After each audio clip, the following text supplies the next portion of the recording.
Hello, everybody, and today I'm going to be talking about Daredevil Born Again, Episode 3. So, this episode is definitely a lot better than the last episode. I know a lot of you enjoyed Episode 2, but I'm definitely enjoying the show so far. It's just like I'm just waiting for something bigger to happen in this show. So far, we're more seeing, like, Matt Murdock trying to not be Daredevil again ever since, spoilers, Foggy died. But so far, this episode, we get some more lawyer action for Matt Murdock as he takes White Tiger as his client.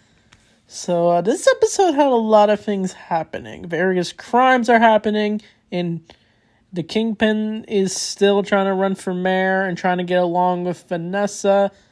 And Matt still hasn't put on the Daredevil suit yet. I think he probably will after what happened in this episode, but it's mainly about the trial of the White Tiger.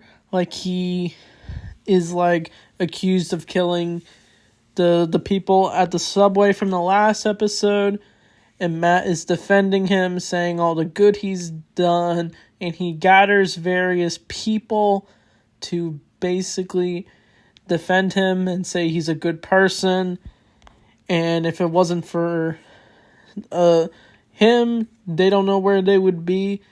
So yeah, a lot of good stuff does happen in this episode, but it's just a lot of like crime drama that we're slowly seeing.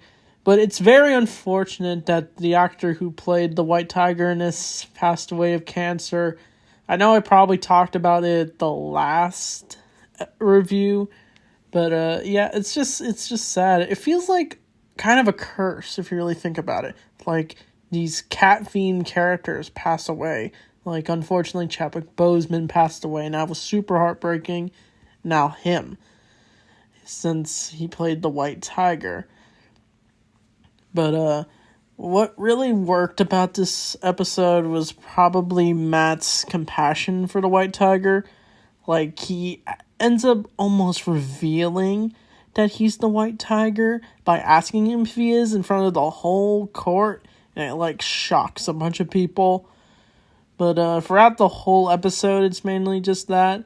But the big thing that happens at the end of the episode is our fellow White Tiger, he ends up putting the costume back on, and he's about to spring into action, and unfortunately, he gets shot in the head, which I thought was the Punisher, but no, it's apparently someone resembling the Punisher. So I just found out there's a storyline in the Punisher and sort of Daredevil.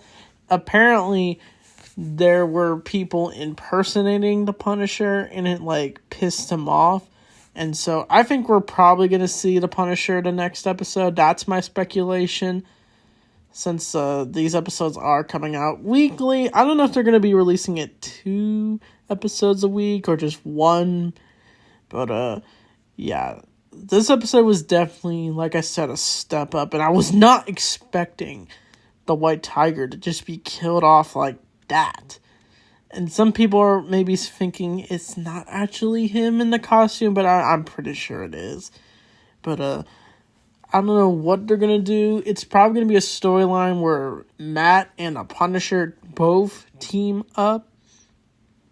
And they're both going to try to find out who's committing these various crimes that is basically framing the Punisher, even though he is a criminal himself since he kills people, and Matt doesn't like that. And that was the interesting dynamic between the two characters all the way back in Daredevil Season 2.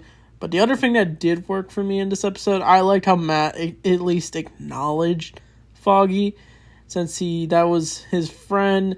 And I know I said last episode, I think Foggy's still out there, and I think maybe his death was possibly staged by the Kingpin. It's a wild theory. We'll just have to wait and see. But, yeah, Charlie Cox kicks it as Daredevil per usual this episode.